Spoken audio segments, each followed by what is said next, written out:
Right, Shalom Akim, when I give all praises and glory to Yahweh, by Hashem, Yahweh Shai, by Hashem, Rakhakodash, that belongs to the elders and apostles, great millstone and rule well, and much peace, safety, and blessings to the hopefully elect throughout the four winds, pushing the truth and sincerity and diligence. All right, it's Brother Loyal from the Great Millstone, Lake Charles, Louisiana camp, coming back again with another quick lesson. And as always, Lord will be edifying to the elect. All right, so I basically just want to go into a quick lesson on what us being in this truth, dealing with or going through everyday life, and ultimately what we're supposed to be doing. Because what, man, this is not gonna be an easy, smooth sailing walk. All right, so what, man, we're gonna basically be forced to make adjustments. All right, because the Lord isn't going to change for us. You see. Because ultimately the problem is it resides with us. All right, so what, man, the Lord has commanded us to measure the time diligently. All right, and what, man, if you don't basically have everything evened out or balanced in this truth, you doing something more than the work of Yahweh Shemi Shai can ultimately result in you falling. All right, so this is 2nd Ezra chapter 9 and verse 1, and we're not supposed to do anything more than we're given to Yahweh Shemi Shai. All right. It says, he answered me then and said, measure thou the time diligently in itself. And when thou seest the parts of the signs past, which I have told thee before, then thou shalt understand. All right. And what? We're measuring the times diligently through what? The prophecy that was basically said before us. All right. When you go to Matthew the 24th chapter. All right, this is what the Lord is reminding you of, the wars, the rumors of war, okay? Because what? Say, Romans chapter 13. This is why we need to measure the time diligently. This is Romans chapter 13 and verse 11. It says, and knowing that the time that it now is a high time to awake out of sleep, for now is our salvation nearer than we believe it. Okay, so we're getting closer and closer to what, man, being delivered from by Yahweh Shemi Shai. All right, and the destruction is at hand. Okay, so we're subject to measuring the time diligently, being basically having a just balance in this truth.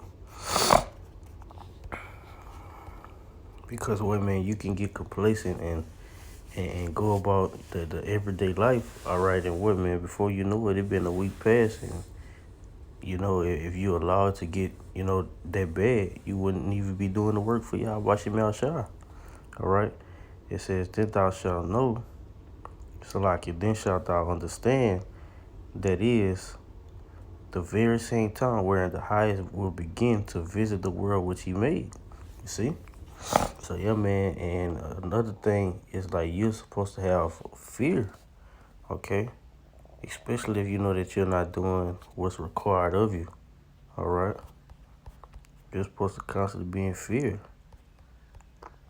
Just Proverbs 11 and 1, a false balance is an abomination to Yahweh Shemi Shai, but a just weight is his delight.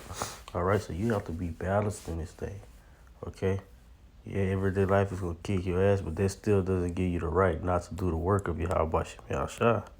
All right? So what? We're supposed to have a just weight. And what? The Lord is not going to bear you to go through more than you can basically be put through. Proverbs 20 and 23 says, diverse ways are an abomination unto the Most High, and a false balance is not good. All right, because what? If you don't have a rightful balance, let me see, Salaki, if you don't have basically a just balance in this thing, your attention is going to be basically towards something more than the other. You know, that's why the scriptures tell you,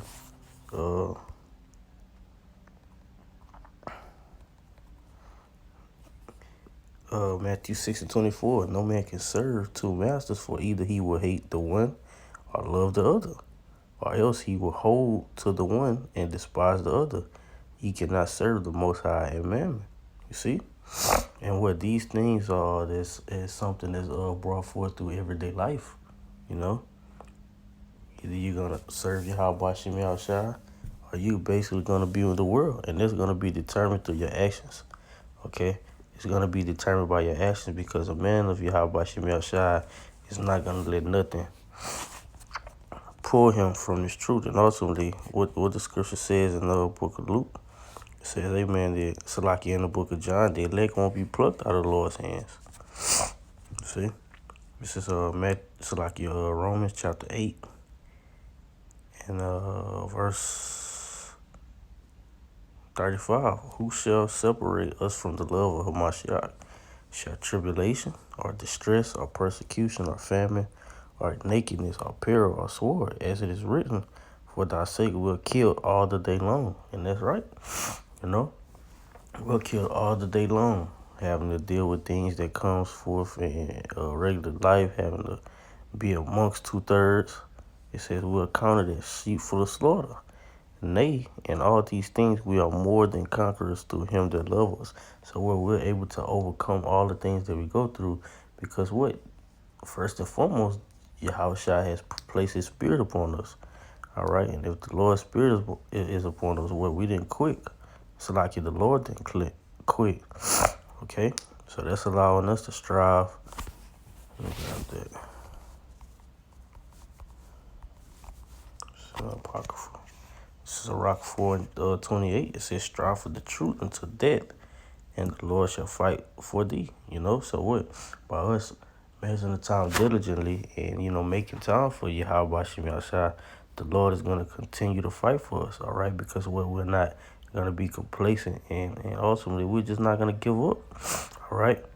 So with that, man, Lord willing, this quick lesson was edifying. I want to give all praises, honor, and glory to Yahweh, by Hashem, Yahushua, by Hashem, Rakakadash. Double honors to the elders and apostles of Great Millstone and Root Well, and much peace, safety, and blessings to the hopeful elect throughout the 4 winds, pushing this truth in sincerity and diligence. Shalom.